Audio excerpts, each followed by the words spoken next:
Hi there and welcome to the show. I'm Nancy Guppy coming to you from Sparklebarn, located in beautiful downtownish Ballard. Located just east of the National Nordic Museum on Market Street, Sparklebarn is a fabulous vintage furniture gallery specializing in Scandinavian and mid-century modern designs, along with unique pieces from the Art Deco and postmodern eras. In other words, this tiny shop is like visiting a museum of beautifully designed and crafted chairs, couches, tables, and everything in between. Add in super nice owner Shane Bastian and rotating art exhibits by local artists, and you've got an afternoon outing of guaranteed fun. For store hours and location, go to sparklebarn.com. We've got a great lineup for you, including painter Lauren Boilini. All of this work that I'm making takes place on the same island, and it's an island of my own creation. A visit to Vortex Pottery.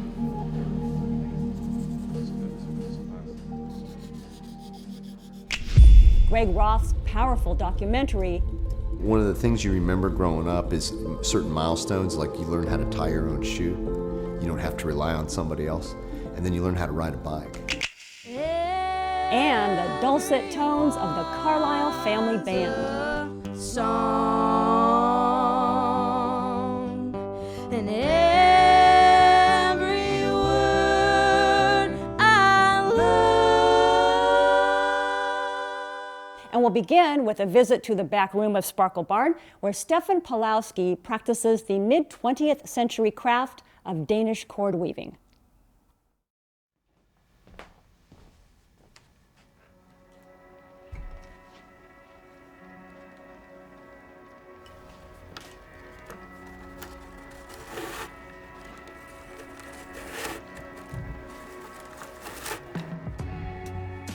The paper cord is craft paper, and it's 3 strands that have been twisted together and waxed. And this came around after World War II, when there was a lack of supplies of mainly cane and seagrass, which were used as weaving materials.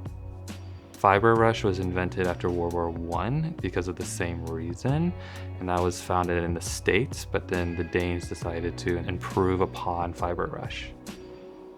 The basic process starts with a 10-pound reel of paper cord, and it all starts with just tacking the first strand onto the chair itself. The first chair I ever wove took me about 10 hours, and I would probably give myself a C-, maybe D+ on that. If I remember correctly, I probably undid my first chair 3 or 4 times just to get it up to some standard that I wasn't embarrassed by. The challenging aspects of weaving starts first with being able to actually match the amount of rows that the chair is supposed to have. It can be very deceptive thinking that you've completed a chair, but you actually need to fit another 6 rows in there. And you don't learn that until you've nailed everything into place and you start to space out the rows at the end and you realize there's big gaps in your pattern. Here at Sparklebarn, we have a nice workshop where we have plenty of tools to be able to prepare these chairs to be able to be woven. Some of the chairs that I appreciate working on are definitely going to be any that are made by Moeller. Niels Moeller was a chair designer, and he designed many chairs. It would take almost about 5 years to design a chair. But then even his son took over the company, Jorgen Moeller, and I've been able to work on both of their chairs, which I think is quite remarkable. And then obviously Hans Wagner is a great chair designer, and he played around with so many different weave patterns that have been a lot of fun to be able to learn from. I do find it beautiful because I think there's a respect to the materiality. Being able to actually see the weave and also each strand of craft paper. And I find that inherently beautiful where you can actually see every aspect of a chair all at once. There's nothing being concealed, and seeing almost these like raw ingredients of the wood and the paper coming together. I think my future with papercord is just going to continue to grow. There are chairs that I'm working on that are 50, 60, 70 years old that have had this material, and hopefully that inspires chairs of today to also use the material. And maybe working on a contemporary design or a new weave pattern so that this material isn't just forgotten about and thought about only a single moment of time, but something that can be used for generations.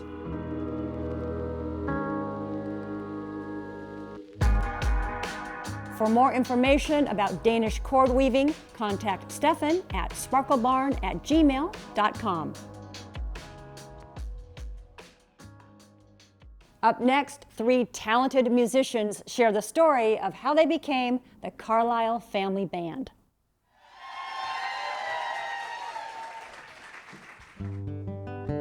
Well, how are we doing tonight, Seattle? I'm so happy to be here. It's such an honor to play such a legendary place. I wrote this song about people. I was inspired because I was at a family camping trip, and you guys all know that the Carlile family is very unique, and we're very special and very weird. And I wrote this song about looking around the room at all of these unique people and realizing that every single person in my community, in the world, needs a song written about them.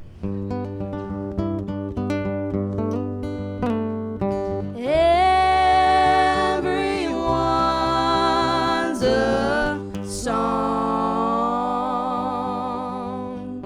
and every word I love. Woo! My name is Caroline, and I'm 17 years old, and I am the lead singer, guitar player, banjo player, and songwriter for the Carlile Family Band. My name is JJ, and I am the multi-instrumentalist. I play fiddle, mandolin, bass, and guitar, and I am 15. My name's Jay Carlile, and I'm the band dad, and I'm 40-something. We've been on the road, so today we are camped out at the family compound. This is the motor home, and we travel and live and eat, sleep, work inside of this baby. This is where I sleep. Musical instruments in the dash, as per usual. Over here is the homework station. This is where the kids do their homework and more musical instruments. And here are the kids' bunks. JJ, I just gotta say, you did such a good job cleaning it up for this interview. I really did try. I have a rail because when we get rolling on the motorhome, it's very easy to roll off this. We call ourselves a touring band because we do a heck of a lot of driving for it to not be touring. And so, do you have a crew? Oh yeah, there's a crew. Oh, there's a crew. The crew is epic. Yeah, we got a sound guy, we got a bus driver, we got a backup singer, we've got a tour manager, we've got a mechanic. Those are all me. We do all of this with no crew, any of that. Actually, the unsung hero that makes this all happen is really my wife. I would say that our superpower as a band is honest vulnerability, and the version of us that you're going to see on stage is the version of us you're going to see at the grocery store in the afternoon. Hi, so good to see you. We've got a very neurodiverse family, and we express our frustrations and we express our happiness in our songs, and so being a neurodiverse person is just part of all of that. And so it's coming out on stage and it's coming out in the music whether we like it or not. So, as you guys know, we are gathered here today to celebrate the release of our APUDP, our debut EP. Our ADHD. That's anytime there's a Carlile Family Band show, we are here to celebrate ADHD.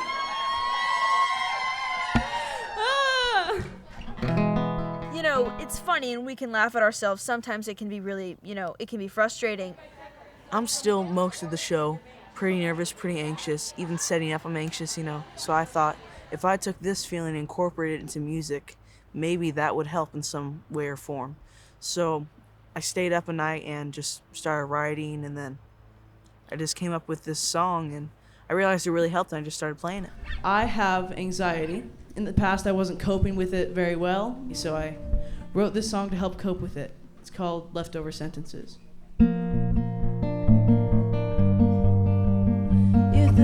shines down on me. I'm afraid of what they might see.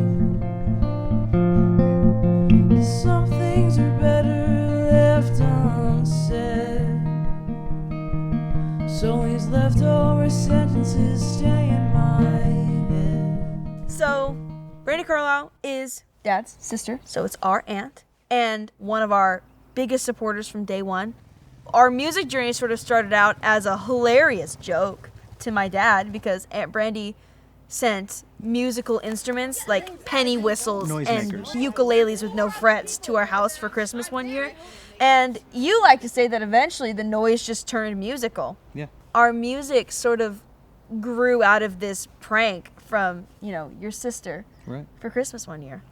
The first time I remember playing and singing on a stage with Aunt Brandy was, I think I was 8 or 9 years old, and I remember being terrified, but also like at the end feeling like it was the most fun thing I've ever done.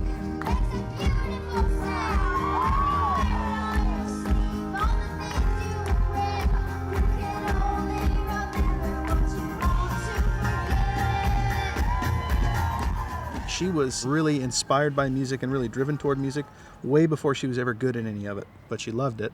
And so we kind of supported her love of it, and then her skill developed through her love of it. Come on, everybody. I read all your notes, but for what I can't remember anymore.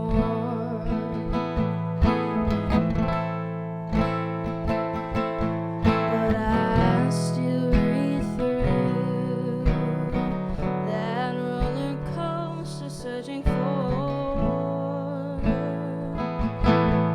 the truth. Time is on your side. Our debut EP, it just came out, and we are so proud of this project. And we recorded the project here in Seattle at Aunt Brandy's home studio, and we decided to have it be self-titled, so it was just called the Carlile Family Band. JJ and I are the oldest of 4 siblings, so we've got 2 younger siblings, my sister Evelyn and my brother Sam. And they like to sing and play with us every once in a while. They've also got other jobs, like Samuel has apparently dubbed himself the creative director and is drawing album artwork and merch. I drew the helicopter Megalodon coming out of the water. He's fishing, he's on a palm tree island, no boat, no way home. He's stuck. And it's really hard to live on a palm tree island. And my sister Evelyn is very organized, so she's selling merch and doing behind the scenes content, so she's taking pictures. Sometimes we have our cousins, Jack and Josephine Hansroth, playing with us. Josephine Hansroth, get up here. We all worked on this song together right when I first wrote it. And Josephine, your harmonies are so beautiful. I'm so excited to do this. And I can hear my mother's voice rising up above the noise. She calls me to dream again. My best way to explain harmony is a chord, so like a C chord on the piano. You have the first and the third note and the fifth note. And you can sing the first, third, and fifth melodies together, and it will make it in harmony. You will be singing in a chord.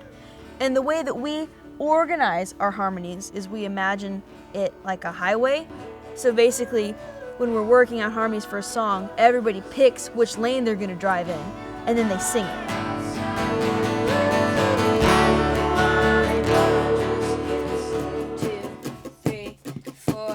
Time is on your side. Ask anyone who knows you.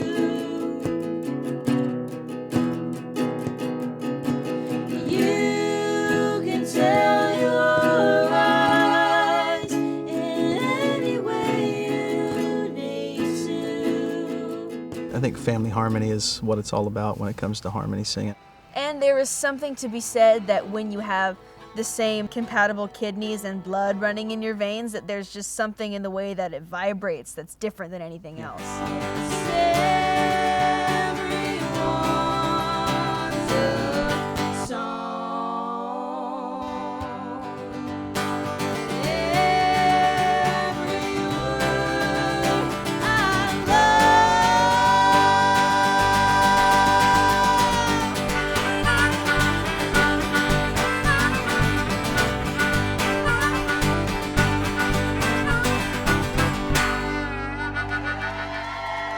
Thank you so much.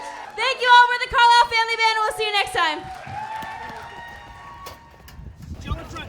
Joe in front. Joe in front. Joe in front.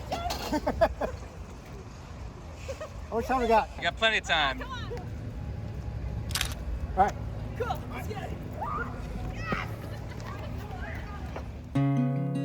Listen to the Carlile Family Band's brand new EP on Spotify and keep up with the band's performance schedule on Instagram.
Located in a 105-year-old 9,000 square foot building with classes for all ages and all skill levels, Vortex Pottery is where inspiration, creativity, and energy thrive. More information is at vortexpottery.com. Painter Lauren Boilini is a deep thinker and, as you are about to see, explores big ideas in her paintings with curiosity, imagination, and a beautiful visual aesthetic. Life or death, moments of conflict, moments of tension. That's really the fullest expression of a being. The space between two figures in conflict can be the most intimate. Those animals are being the most themselves, and through that they reflect the human condition.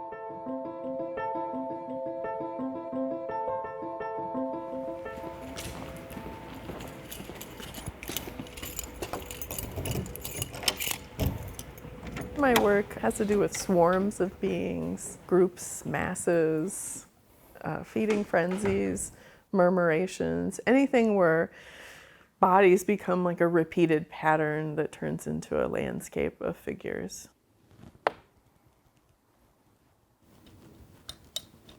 I work really large scale. I think it's the most comfortable that I am with paintings that are sort of bigger than my body, wider than my wingspan, taller than my height. I want you to feel kind of the scale of my own body and really the scale of the marks.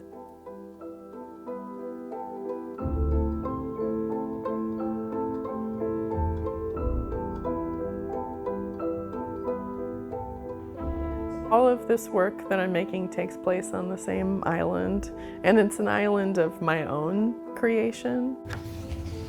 So on my island, only males of different species have survived.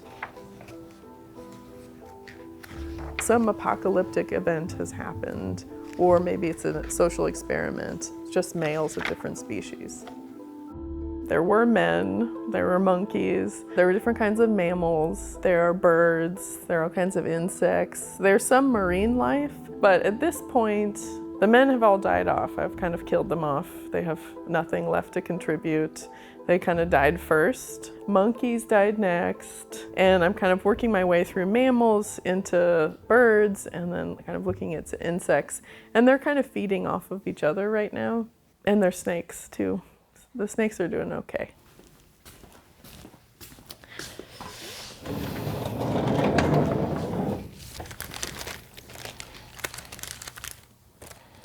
One of my favorite paintings is of lightning bugs. It's called Nocturnal Emissions, which is my own little private joke. I'm, often here alone in the studio just trying to crack myself up.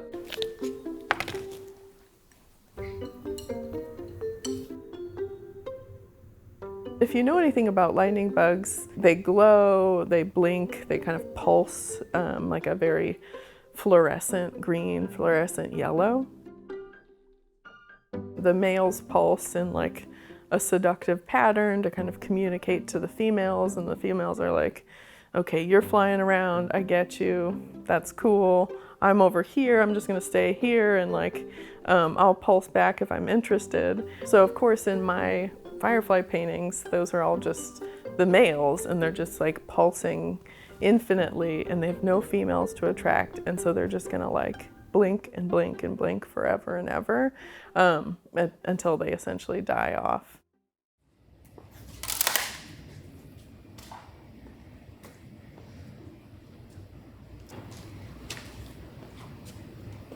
With an island full of just males of different species, what's going to happen? Like, how are different roles going to be developed? Who's going to win? Who's going to be sort of responsible for the next stage in the story? As a woman painter, I'm just going to watch this unfold and pull on every thread that I find through this kind of endless narrative.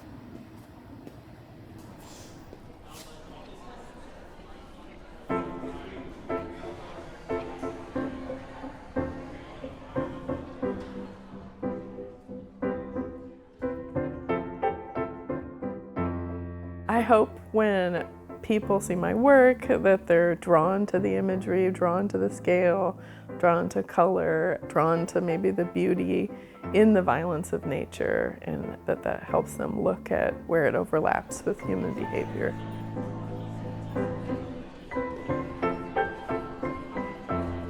I want people to feel like 50% fear, 50% ecstasy. I want it to be like a seductive dance that I'm having with the viewer, that there's some intrigue, some questions, and for them to think about pattern in the animal kingdom, beauty in nature, and what we find so compelling about images of violence and where that can lead.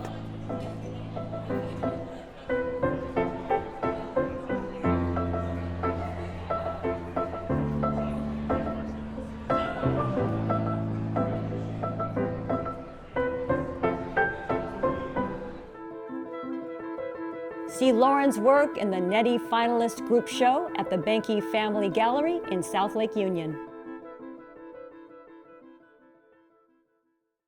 We Ride Why is a heartfelt, locally produced documentary film about cyclists who ride in dedication to the loved ones they've lost to cancer and in support of loved ones still in the midst of their cancer battle. Here's a preview. One of the things you remember growing up is certain milestones, like you learn how to tie your own shoe. You don't have to rely on somebody else. And then you learn how to ride a bike. without training wheels. So I come home, he goes, okay son, go get your bike. We're taking the training wheels off. I'm all nervous and all this. And he goes, son, all you have to do is this. I'm gonna push you, and all you have to do is pedal.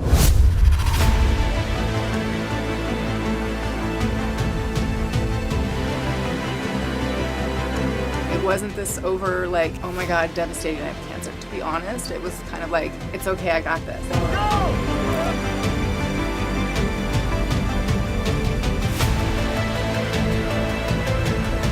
I looked at the doctor and I'm like, am I gonna die? And he's like, maybe. I think if enough people band together and support each other, it can do wonders.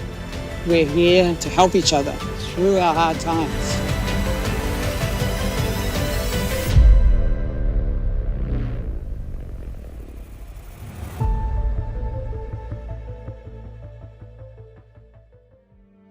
We Ride Y screens at the SIF Film Center on the Seattle Center campus Saturday, June 28th and Sunday, June 29th. Ticket and time information is at sif.net.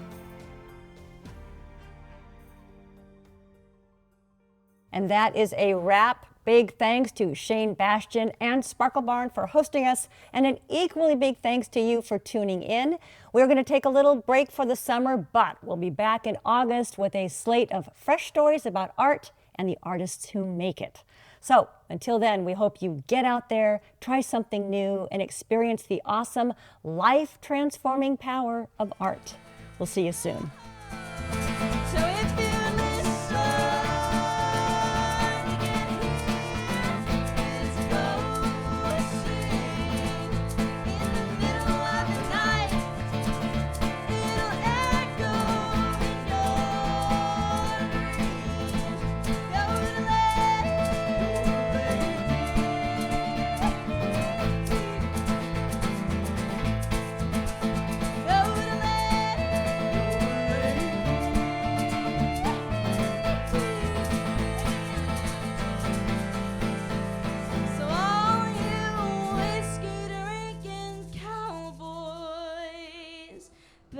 Remember to keep your tongue,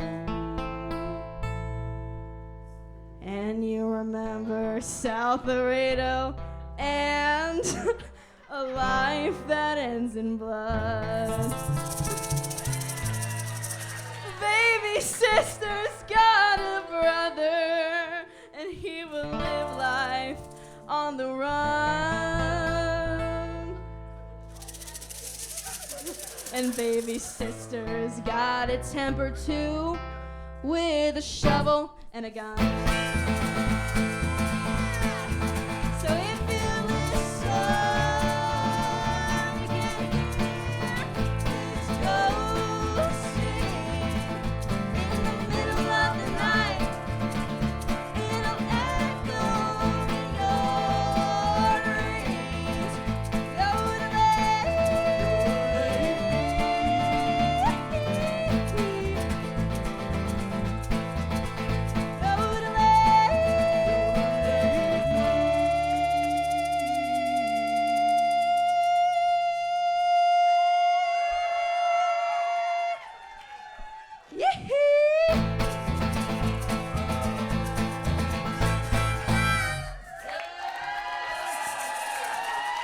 Thank y'all so much.